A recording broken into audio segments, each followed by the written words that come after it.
ఓం మహాగణాధిపతయే నమః. ఓం గురుభ్యో నమః. ఓం శ్రీమాత్రే నమః.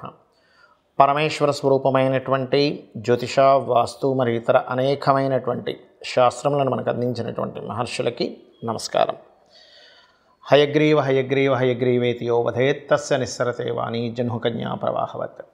అరుణాం కరుణాతరంగితాక్షీం ధృతపాశాంకుశపుష్పబాణచాపాం అనిమాదిభిరావృతాం మయూకైః అహమిత్యేవ విభావయే భవానీం. శ్రీమాత్రే నమః.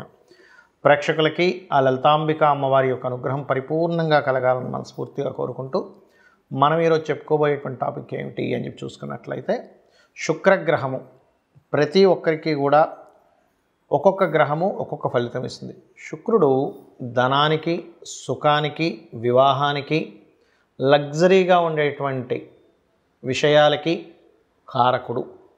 కాబట్టి మీకు గనక శుక్రగ్రహ అనుగ్రహం కావాలి, ప్రతి ఒక్కరూ కోరుకుంటారు శుక్రగ్రహ అనుగ్రహం కావాలండి, నాకు శుక్రమహర్దశ నడుస్తుందంటే ఓ మంచి దశ అనుకుంటారు. కానీ ఆ శుక్రదశ ఒక్కోసారి కొంతమందికి యోగించదు, కొంతమందికి యోగిస్తుంది. ఇప్పుడు ఆ శుక్రుడు యోగించాలంటే ఏం చేయాలి, ఏ దేవతారాధన ఎలా చేసుకోవాలి, అదేవిధంగా మీ లగ్నం నుంచి శుక్రుడు ఎన్నో అధిపతి అవుతాడు, ఎన్నో అధిపతి అయినందుకు ఎటువంటి ఫలితాలు ఇస్తాడు, అదేవిధంగా మీకు శుక్రుడు ఫలానా గ్రహంతో కలిసినప్పుడు ఎటువంటి ఫలితాలు వస్తాయి. శుక్రుడు సహజంగానే వివాహ, భార్యాకారకుడు, ధనకారకుడు అని చెప్పుకున్నాం. కాబట్టి దీనికి సంబంధించినటువంటి పూర్తి వివరణ మనం ఈ యొక్క వీడియోలో చూద్దాం. అయితే ఈ విషయాలు ఏవైతే ఉన్నాయో చెప్తుంది నేనైనప్పటికీ కూడా చెప్పేస్తుంది సాక్షాత్ లలిత అమ్మవారిగా భావిస్తూ ఒక్కొక్క లగ్నము, లగ్నం తెలియని వారి రాశి నుంచి మనం చూసుకుందాం. కన్యా లగ్నము, కన్యా రాశి. కన్యా లగ్నానికి శుక్రుడు 2, 9 అధిపతి. శుక్రుడు చాలా బాగున్నాడు అనుకోండి, మీకు తండ్రి ద్వారా అపారమైనటువంటి ధనయోగం కలిసి వస్తూ ఉంటుంది, లేదా టీచింగ్ లైన్స్ ద్వారా, బ్యాంకింగ్స్ ద్వారా పెద్ద మొత్తంలో ఏదైనా ఒక మనీ ఎవరికైనా ఇప్పించడం. ఇప్పుడు చూడండి, కొంతమంది మీడియేటింగ్స్ చేస్తూ ఉంటారు. ఎట్లాగా బ్యాంకులో లోన్స్ ఇప్పించడము, పెద్ద మొత్తంలో కొన్ని కోట్ల రూపాయల లోన్స్ ఇప్పిస్తే వాళ్ళకి అందులో తక్కువ లక్షలు, కొన్ని లక్షలు కలిసి వస్తూ ఉంటాయి. ఆ రకంగా వస్తూ ఉంటుంది శుక్రుడు కనుక కన్యా లగ్నానికి బాగున్నాడంటే. అదే శుక్రుడు పాడయ్యాడంటే ఇక్కడ మీరు డిఫరెన్స్ ఎలా తెలుసుకోవాలంటే, పాడవడము, బాగుండడము అంటే, పాడవడము అంటే శుక్రరాశుల్లో పాపగ్రహాలు ఉండడము, శుక్రరాశుల్లో ఒక నీచబడ్డ కేతు ఉండడం, లేకపోతే ఇలా పాపగ్రహాలు ఉండడము, ఆ పాపగ్రహాలకి బ్యాడ్ సిగ్నిఫికేషన్స్ రావడం. బాగుండడము అంటే శుక్రరాశుల్లో శుభగ్రహాలు ఉండడము, వాటికి మంచి సిగ్నిఫికేషన్స్ రావడం. గుర్తుపెట్టుకోండి, ఇది బాగుండడం, బాగోపోవడం. దీన్నే PAC అంటారు, అంటే ప్లేస్మెంట్, ఆస్పెక్ట్ అండ్ కంజంక్షన్. బాగున్నాడు, తండ్రి బాగా సంపాదన ద్వారా మీకు కూడా కలిసి రావడం, అంటే తండ్రి మీకు సపోర్ట్ చేయడం జరుగుతూ ఉంటుంది. ఒకవేళ శుక్రుడు పాడైపోయాడు, తండ్రి సపోర్ట్ అనేటువంటి ఎట్టి పరిస్థితుల్లో ఎక్కడా మీకు ఉండదు, ఇది గుర్తుపెట్టుకోండి. అలాగే శుక్రుడు సహజంగా మీకు 2, 9 అధిపతితో పాటు మీకు పూర్వజన్మ కర్మ చంద్ర సంబంధంగా కూడా వస్తూ ఉంటుంది. అంటే ఏమిటి, ఇక్కడ చంద్రుడు కొంచెం బాగున్నాడు అనుకోండి, శుక్రుడు బాగున్నాడు అనుకోండి, ఇంక తిరుగుండదు. తండ్రి పూర్తిగా మీకు, అంటే కొన్ని ఇళ్లలో మనం చూస్తూ ఉంటాం, ఫాదర్ ఒక మంచి స్టేజ్కి వెళ్తుంటారు, వాళ్ళు మొత్తం ఆస్తులు అవి ఇవి అన్నీ సంపాదించి పెట్టేస్తారు, వీళ్ళు జస్ట్ ఏంటంటే లైఫ్ని ఎంజాయ్ చేస్తూ ఉంటారు. కానీ అదే శుక్రుడు కనుక మీకు, శుక్రగ్రహం కనుక మంచి పొజిషన్లో లేదనుకోండి, పాపం తండ్రి ఇబ్బంది పడుతూ ఉంటారు, మీరు ఇబ్బంది పడుతూ ఉంటారు. కానీ ఏమీ భయపడకండి, ఇక్కడ చాలా సింపుల్గా ఒక రెమెడీ చేసుకోవచ్చు. ఏమిటది అంటే, మీరు గురువారము, శుక్రవారము గుర్తుపెట్టుకోండి, గురు శుక్రవారాలు, వీలైతే సోమవారం, ఈ 3 రోజులు అమ్మవారి ఆరాధన, ఇంకా నాకు రోజు చేయగలనండి అనుకుంటే నిత్యము కనుక చేయగలిగితే 100% మీరు బయటపడతారు. దీంతోపాటు ఈ కన్యాలగ్నం వారికి శుక్రదశ వచ్చి శుక్రదశ యోగించట్లేదు అన్నప్పుడు క్షేత్ర దర్శనాలు చేసుకోవాలి. అంటే దూరంగా ఉండేటువంటి, ఇప్పుడు ఉదాహరణకి హైదరాబాద్లో ఉన్నాము, దుర్గాదేవిది, ఉదాహరణకి మనకి విజయవాడ, లేదా కాళికా అమ్మవారు కలకత్తా, లేనట్లయితే తార, లేదా శక్తిపీఠాలు ఉంటాయి. శక్తి పీఠముల దగ్గరికి వెళ్ళి చక్కగా అక్కడ దర్శనం చేసుకున్నట్లయితే ఖచ్చితంగా మీకు ఉండేటువంటి దోషం పరిపూర్ణంగా తొలగిపోవడం జరుగుతుంది.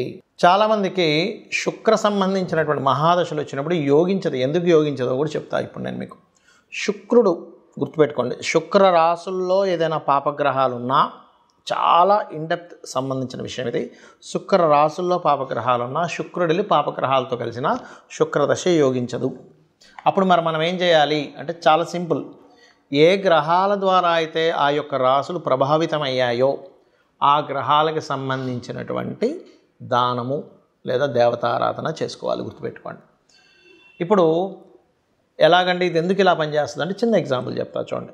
మీకు ఒక అబ్బాయో అమ్మాయో ఉన్నారు, వాళ్ళని తీసుకెళ్ళి హాస్టల్లో వేశారు. హాస్టల్లో వేసి చదువుకునే సమయంలో హాస్టల్లో ఉండేటువంటి రూమ్మేట్స్ కనుక కరెక్ట్ పర్సన్స్ అనుకోండి, ఇంకా బాగా చదువుతాడు, అమ్మాయి కావచ్చు అబ్బాయి కావచ్చు. అదే హాస్టల్లో రూమ్మేట్స్ ఉన్నటువంటి వాళ్ళు కనుక ఈ అబ్బాయి యొక్క చదువుని కాన్సన్ట్రేషన్ పక్క తప్పించేలాగా ఉన్నారనుకోండి, అప్పుడు పరిస్థితి ఏంటి? ఈ అబ్బాయి చదువు మీద, అమ్మాయి కావచ్చు అబ్బాయి కావచ్చు, చదువు మీద కాన్సన్ట్రేషన్ పక్కకు పోతుంది. అలాగే గ్రహాలు ఎప్పుడు కూడా ఆ శుక్రరాశుల్లో ఉండేటువంటి గ్రహాలు ఏమిటో చెక్ చేసుకోవాలి, శుక్రుడితో ఉండేటువంటి గ్రహాలు ఏంటో చెక్ చేసుకోవాలి. దాన్నే PAC అంటారు, అంటే ప్లేస్మెంట్, ఆస్పెక్ట్ అండ్ కంజంక్షన్. ఇది చాలా ముఖ్యమైనటువంటిది. అలాగే శుక్రుడితో కొన్ని గ్రహాలు కలిసి ఉంటాయని మనం చెప్పుకున్నాం, దానివల్ల కూడా ఫలితాలు వస్తాయని చెప్పుకున్నాం. ఉదాహరణకి శుక్రుడితో రవి ఉన్నాడు అనుకోండి, కంబస్ట్ అయ్యాడు. ఉదాహరణకి రవితో శుక్రుడు, అప్పుడు ఏమైపోతుంది? శుక్రదశ రాగానే అన్ని స్ట్రక్ అయిపోతూ ఉంటాయి. అలా కాకుండా కంబస్ట్ అవ్వలేదు కానీ కలిసి ఉన్నారు, అంటే 8 డిగ్రీలు దాటి ఉన్నారు. అప్పుడేమవుతుంది? శుక్రదశ వచ్చినప్పటి నుంచే రాజకీయంగా వెళ్ళడం కానీ, అధికారికంగా వెళ్ళడం కానీ, సంతానం మూలంగా గ్రోత్ అవ్వడం కానీ, గవర్నమెంట్ రిలేటెడ్ సంబంధించిన ధనయోగాలు కానీ జరుగుతూ ఉంటాయి. అదే శుక్రుడు చంద్రుడితో కలిసి ఉన్నాడు, అప్పుడేంటి? కళారంగ సంబంధంగా వెళ్ళడం, మాటిమాటికి మార్పులు, అంటే ఒకే దగ్గర ఉంటే మీకు యోగించదని మీరు అర్థం చేసుకోవాలి. శుక్రుడు రాహుతో ఉన్నాడు అనుకోండి, అప్పుడు విదేశీ సంబంధంగా ఆన్లైన్ రిలేటెడ్ మూలంగా ధనయోగం వస్తుంది. అయితే ఇక్కడ ఏంటంటే ఆ శుక్రుడు రాహు ఉన్నటువంటి ప్రదేశంలో ఇంకేదైనా పాపగ్రహం ఉందా ఈజ్ మోస్ట్ ఇంపార్టెంట్. అదేవిధంగా శుక్రుడు కేతు ఉంటే కనుక లక్ష్మీ గణపతి ఆరాధన చేసుకుంటూ కేతుగ్రహం దగ్గర శుక్రగ్రహం దగ్గర దీపారాధన చేసుకుంటే యోగిస్తుంది. కాకపోతే ఈ శుక్రకేతు కాంబినేషన్ అనేటువంటిది ఆధ్యాత్మికంగా వెళ్ళేటువంటి వారికి, అంటే పౌరహిత్యం చేసేటువంటి వారికి ఇబ్బంది ఉండదు. వాళ్ళకి ఆ రూపంలో డబ్బులు అనేటువంటివి వస్తూ ఉంటాయి. సాఫ్ట్వేర్ రిలేటెడ్ సంబంధంగా కూడా ధనయోగం రావడం జరుగుతుంటుంది. అదే శుక్రుడు బుధుడు కలిసి ఉన్నాడు, వ్యాపారం మూలంగా ధనయోగం. అయితే ఇక్కడ బాగా అర్థం చేసుకోండి, శుక్ర బుధుడు కలిసి ఉన్నంత మాత్రాన్ని వ్యాపారం అని వెళ్ళకండి. శుక్ర రాశుల్లో ఉండే గ్రహాలేంటి, బుధ రాశుల్లో ఉండే గ్రహాలేంటి? ఉట్టి శుక్రబుధులే ఉన్నారా, ఇంకేదైనా గ్రహం కలిసి ఉందా? ఎందుకంటే ఇప్పుడు శుక్రుడు బుధుడు కుజుడు కలిసి ఉన్నాడు, అప్పుడేమవుతుంది? వ్యాపారంలోకి వెళ్ళడం ద్వారా ఘర్షణలు వస్తూ ఉంటాయి. చాలా ఇంపార్టెంట్ ఇది, ఎందుకంటే ఒక ప్లానెట్ ఒక రిజల్ట్ ఇస్తుంది అన్నప్పుడు అది ఇంకా ఏ ప్లానెట్తో కలిసి ఉంది, అది ఏమి ఇవ్వబోతుంది, ఒక వ్యక్తి ఒక దాంట్లోకి అడుగు పెడుతున్నాడు అన్నప్పుడు ఆ అడుగు పెట్టినప్పుడు జరిగేటువంటి ఫలితాలు ఏమిటి, ఎలా ఉంటాయి అనేటువంటిది చాలా క్లీన్గా అబ్జర్వ్ చేయాలి. అదేవిధంగా మరొకటి ఏంటంటే శుక్ర శని కాంబినేషన్ ఉంది, పురుష జాతకం అనుకోండి. ఇది ఉదాహరణకి ఖచ్చితంగా వారికి వచ్చేటువంటి భార్య ఎవరైతే ఉన్నారో తను కూడా జాబ్ చేస్తుందని చెప్పొచ్చు. అలా కాకుండా కేతు కూడా కలిసినాడు, జాబ్ చేయదు. అంటే ఏంటి? ఒక ప్లానెట్ ఉన్నప్పుడు ఒక రిజల్ట్ ఇస్తుంది, కానీ అది ఇంకొక ప్లానెట్ వచ్చినప్పుడు దాని రిజల్ట్ మార్చుకుంటూ ఉంటుంది. అలా కాకుండా శుక్రుడు శని కాకుండా బుధుడు కూడా ఉన్నాడు, వచ్చేటువంటి జీవిత భాగస్వామి జాబ్తో పాటు బిజినెస్ కూడా చేస్తుందని చెప్పొచ్చు. అలా కాకుండా శుక్రుడు కుజుడు మన శని ఉన్నారు, అప్పుడేంటి? వచ్చేటువంటి జీవిత భాగస్వామి కాస్త అగ్రెసివ్గా ఉంటుంది, స్ట్రైట్ ఫార్వర్డ్నెస్గా ఉంటుందని చెప్పొచ్చు. అంటే ఏంటి? శుక్రుడు వల్ల మనం వచ్చేటువంటి జీవిత భాగస్వామి ఎలా ఉంటుంది, తను ఏం చేస్తుంది, తన యొక్క స్వభావం ఏమిటి, తను వచ్చినప్పటి నుంచి వీళ్ళకు ఉండేటువంటి లైఫ్లో ఎటువంటి చేంజెస్ ఉంటాయి. ఒకవేళ ఏదైనా దోషం ఉన్నట్లయితే ఇది వివాహానికి కూడా చూపిస్తుందని చెప్పుకున్నాం మనం.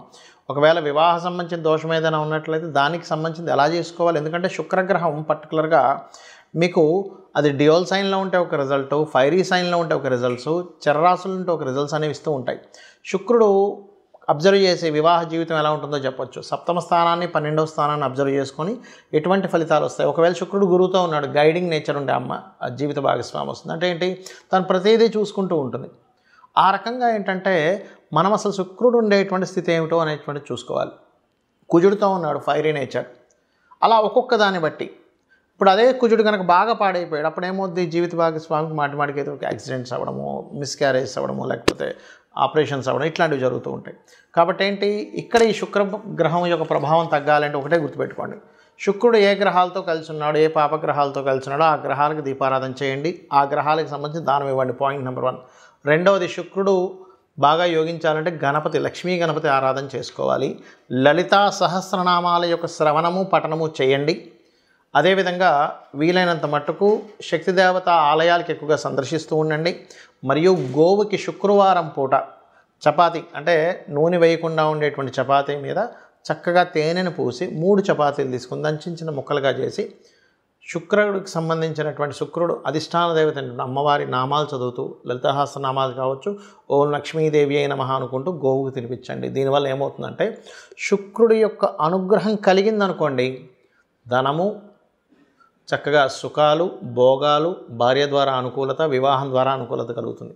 శుక్రుడు అనుకూలించినప్పుడు ఏం జరుగుతాయంటే స్త్రీల ద్వారానే గొడవలు, వివాహం ద్వారా గొడవలు, ధనం ఎవరికైనా ఇచ్చి గొడవలు ఇవి జరుగుతూ ఉంటాయి. కాబట్టి వీటి నుంచి మీరు బయటపడాలి. ఎందుకంటే స్త్రీ శాపం కూడా శుక్రుడి ద్వారానే చూస్తాం మనం. ఇవి జరగాలంటే నిత్యము అమ్మవారి ఆరాధన చేయండి. శుక్రగ్రహం యోగిస్తుంది. తద్వారా మీ యొక్క జీవితంలో సుఖము, సంతోషము, ధనప్రాప్తి అన్నీ కూడా కలుగుతాయి. కలగాలని మనస్ఫూర్తి కోరుకుంటూ శ్రీమాత్రే నమః.